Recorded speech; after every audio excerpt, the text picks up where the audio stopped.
প্রিয় শিক্ষার্থীবৃন্দ, তোমাদের সবাইকে জানাচ্ছি আন্তরিক অভিনন্দন ও শুভেচ্ছা।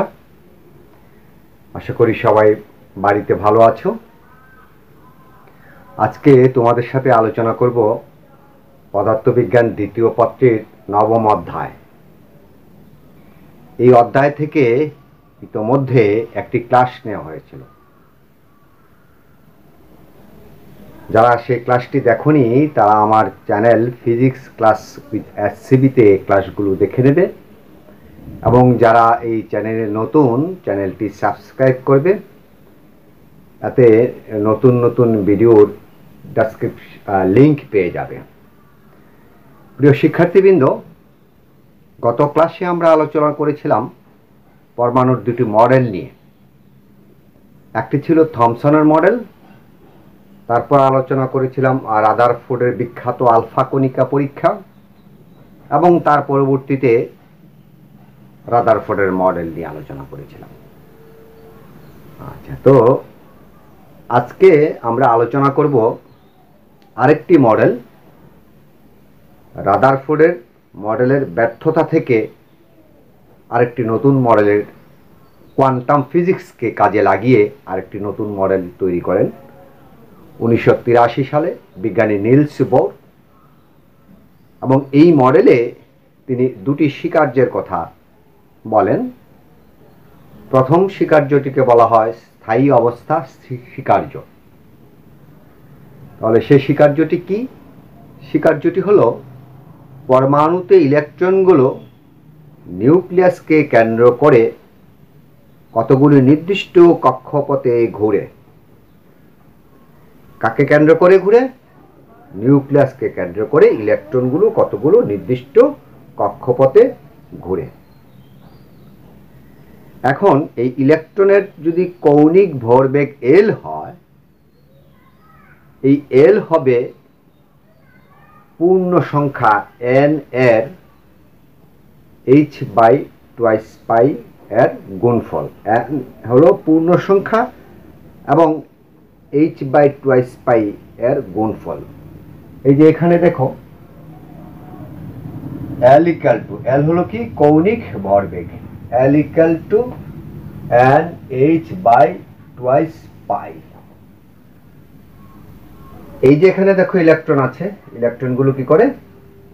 কতগুলো বৃত্তাকার কক্ষপথে ঘোরে। ঘোরার ফলে যে তার কৌণিক ভরবেগ হয়, এই কৌণিক ভরবেগ L সমান nh/2π। এইটা কি? এইটা হলো প্লাঙ্ক কনস্ট্যান্ট, এবং এর মান হলো 6.63 × 10⁻³ জুল সেকেন্ড। ঠিক আছে?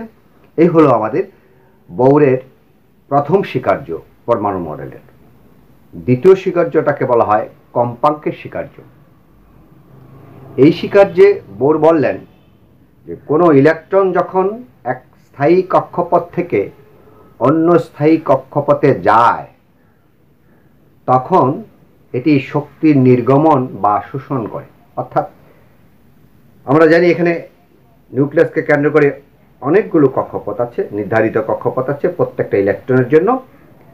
তো ইলেকট্রনগুলো যদি এক কক্ষপথ থেকে অন্য কক্ষপথে যায়, তাহলে শক্তির কি করে শোষণ হয় অথবা বিকিরণ হয়। এবং এই যে শক্তির শোষণ হয় বা বিকিরণ হয়, সেটি সমান হলো HF। বিকিরিত বা শোষিত শক্তির সমান হলো HF।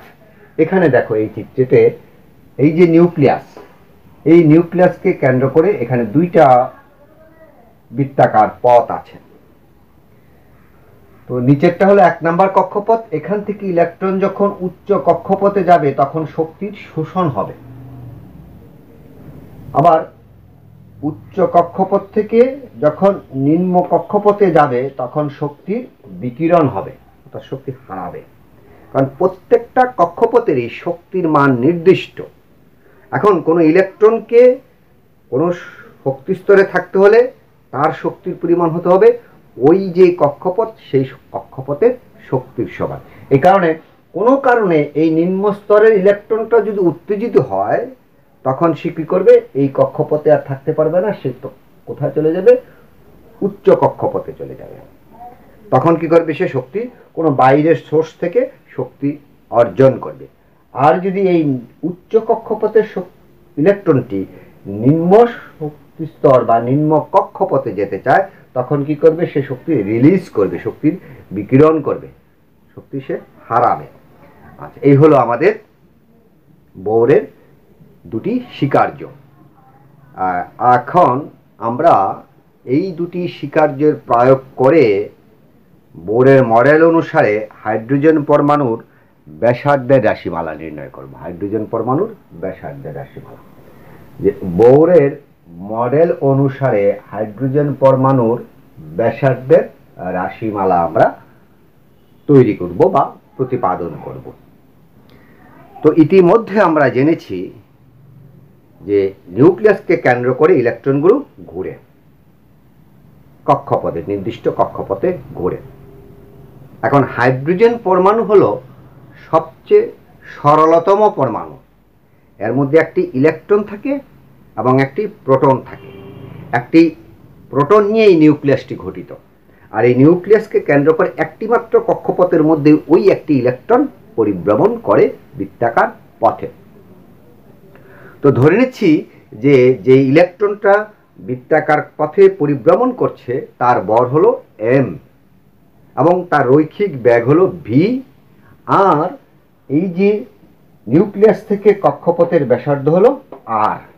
নিউক্লিয়াস থেকে কক্ষপথের ব্যাসার্ধ হলো r। ঠিক আছে, আবার লেখো রাশিগুলো, যে যে ইলেকট্রনটা পরিভ্রমণ করছে তার ভর হলো m এবং তার রৈখিক বেগ হলো v, এবং নিউক্লিয়াস থেকে ওই কক্ষপথের দূরত্ব হলো r, অর্থাৎ এই বৃত্তাকার কক্ষপথের ব্যাসার্ধ হলো r। এখন এই ইলেকট্রনটি কি পথে ঘুরছে?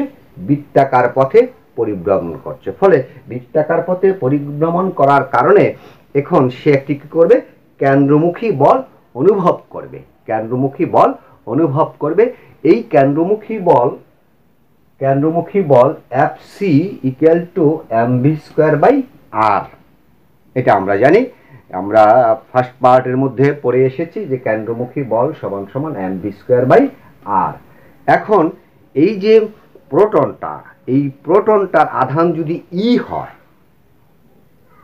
প্রোটনের আধান ই, আর এখানে ইলেকট্রন আছে, ইলেকট্রনের আধানও ই, তাহলে দুটি আধান, এই দুটি আধানের মধ্যে একটি স্থির তড়িৎ বল ক্রিয়া করে, যেটি আমরা একদম শুরুর দিকে দ্বিতীয় চ্যাপ্টারে কুলম্বের সূত্র হিসেবে জানি। সেই কুলম্বের সূত্র অনুসারে দুটি আধানের মধ্যে যে আকর্ষণ বল, সেই আকর্ষণ বলটা হলো, আকর্ষণ বল হতে পারে, বিকর্ষণ বল হতে পারে। সেই আকর্ষণ বা বিকর্ষণ বলটা হলো স্থির তড়িৎ বল। এই স্থির তড়িৎ বলের মান নিশ্চয়ই তোমাদের মনে আছে যে কুলম্বের সূত্র অনুসারে F = 1/4πε0 q1 q2/r²।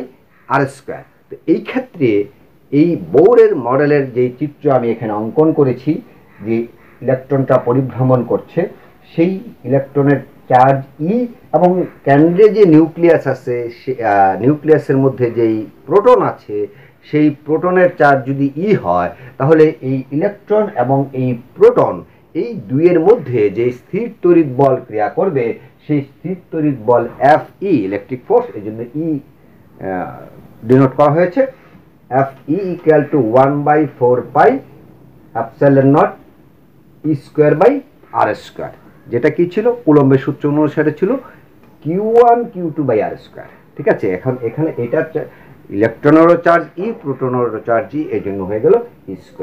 তো এখন এই যেহেতু এই স্থির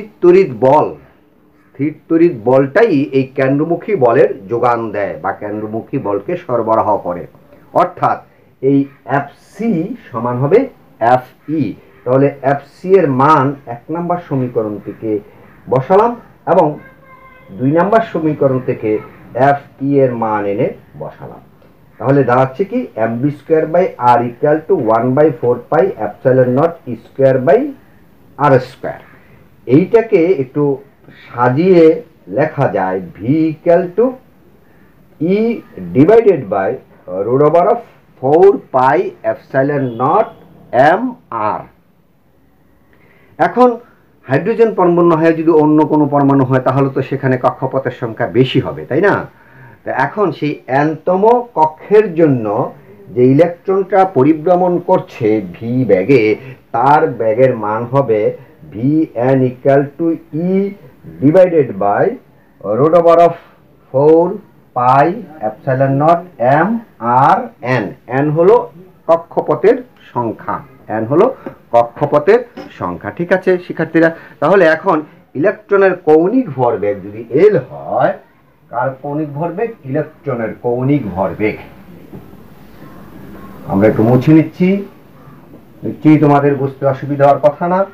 ইলেকট্রনের কৌণিক ভরবেগ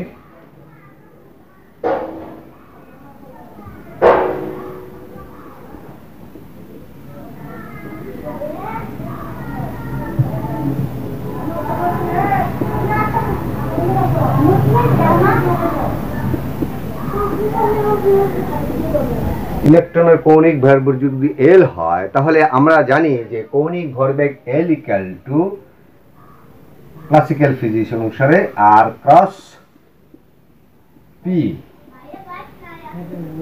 আর ক্রস এম ভি। ঠিক আছে, যদি শুধু আমরা মান নেই, এল ইকুয়াল টু হবে R M V sine 90 degree. এই দেখো আর এবং ভি এর মধ্যবর্তী কোণ 90 ডিগ্রি। ক্রস প্রোডাক্টের ক্ষেত্রে A vector cross B vector সমান সমান N cap A B sine theta. এখন যদি মান নেই তাহলে হবে এ বি সাইন থিটা। এই ক্ষেত্রে হচ্ছে কত? R m v sine 90 degree. তো সাইন 90 ডিগ্রির মান আমরা জানি 1, তাহলে হচ্ছে কত? R M v. ক্লিয়ার? এটা হলো ইলেকট্রনের কৌণিক ভরবেগের কথা। আবার এই যে বৌরের প্রথম স্বীকার্য অনুসারে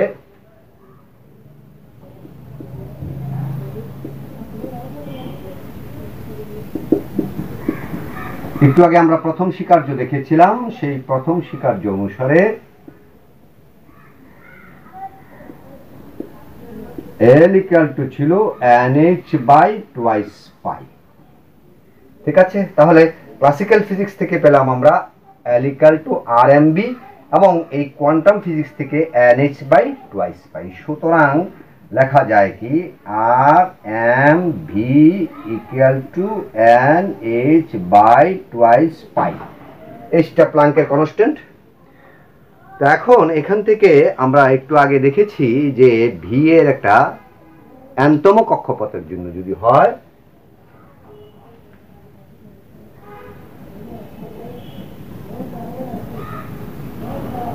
বা nতম কক্ষপথের জন্য হবে r n m v n NH by twice pi. একটু আগে আমরা দেখেছি ভি এর একটা মান ছিল, ভি এর মানটা এখন এখানে বসিয়ে দিই। R n v n, v n এর পরিবর্তে কি লিখতে পারি? ভি এন এর পরিবর্তে লিখতে পারি e root over of 4 pi epsilon naught M R n equal to NH by twice pi. Clear? এখন এটাকে যদি আমরা একটু রিঅ্যারেঞ্জ করি তাহলে লিখতে পারি সেখান থেকে r n equal to n square h square epsilon naught divided by pi m square, pi m square. এইটা হলো আমাদের পরমাণুর ব্যাসার্ধের কক্ষপথে যে ইলেকট্রনগুলো ঘুরে সেই কক্ষপথের ব্যাসার্ধের রাশিমালা। যদি এখন এই n ইকুয়াল টু 1 হয়,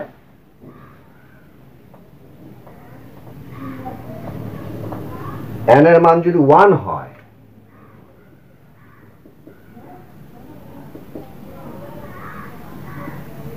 তাহলে প্রথম কক্ষপথের ব্যাসার্ধ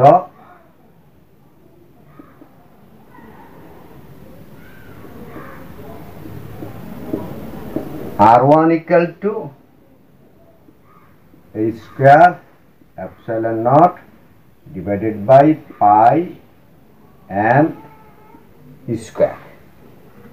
এই সমীকরণের মধ্যে যদি এইচ এর মান, এপসাইলন নটের মান, পাই এর মান, এম এর মান, ই এর মান এগুলো যদি আমরা বসাই তাহলে সেখান থেকে আমরা জানি যে এপসাইলন নট হলো, মনে আছে তোমাদের, তড়িৎ মাধ্যমাঙ্ক, মানে শূন্য মাধ্যমের ভেদনযোগ্যতা। এপসাইলন নট হলো শূন্য মাধ্যমের ভেদনযোগ্যতা এবং এর মান হলো 8.854 into 10 to the power -12 coulomb square, Newton inverse 1 এবং মিটার ইনভার্স 2। তারপরে আছে কি এইচ হলো প্লাঙ্কের ধ্রুবক, তার মান হলো 6.63 into 10 to the power -34 joule second. তারপরে আছে কি এম হলো ইলেকট্রনের ভর, এম সমান হচ্ছে কত, 9.1 into 10 to the power -31 KG. তারপরে আছে ই হলো ইলেকট্রনের আধান বা ইলেকট্রনের চার্জ, যার মান হলো 1.6 into 10 to the power -19 coulomb. এই মানগুলো যদি নিয়ে এই সমীকরণে বসিয়ে দেওয়া হয় তাহলে এর মান হবে 0.53 into 10 to the power -10 metre. এটা হলো বোরের প্রথম কক্ষের ব্যাসার্ধের মান। ঠিক আছে, তাহলে n এর মান যদি 2 হয় তাহলে তখন কি করতে হবে, n এর মান 2, এখানে তখন যে n স্কয়ার ছিল সেই n স্কয়ার জায়গায় 2 লিখে আমরা হিসাব করব। ঠিক আছে, তাহলে এখন দেখো এই যে বোরের প্রথম কক্ষপথ, এই প্রথম কক্ষপথের সাথে আমাদের যে সম্পর্ক হয় যে rn সমান লেখা যায় কি যে n square r1, n square r1 প্রথম কক্ষপথের সাথে nতম কক্ষপথের সম্পর্ক হলো যে rn সমান n স্কয়ার ইন্টু r1। খুব সহজেই আমাদের যদি এমসিকিউ এর প্রশ্ন থাকে দ্বিতীয় কক্ষপথের ব্যাসার্ধের মান কত, তখন এইটাকে আমরা n স্কয়ার এর মান হবে 2 আর r1 এর মান হবে এটাকে গুণ করেই আমরা সহজেই দ্বিতীয় কক্ষপথের ব্যাসার্ধ বা তৃতীয় কক্ষপথের ব্যাসার্ধের মান পেয়ে যেতে পারি। প্রিয় শিক্ষার্থীরা, আশা করি তোমাদের বুঝতে সমস্যার কথা না। যদি বুঝতে সমস্যা হয় আমার সাথে যোগাযোগ করবে এবং বইয়ের সহযোগিতা নেবে। সবাই ভালো থেকো, সুস্থ থেকো, ধন্যবাদ সবাইকে।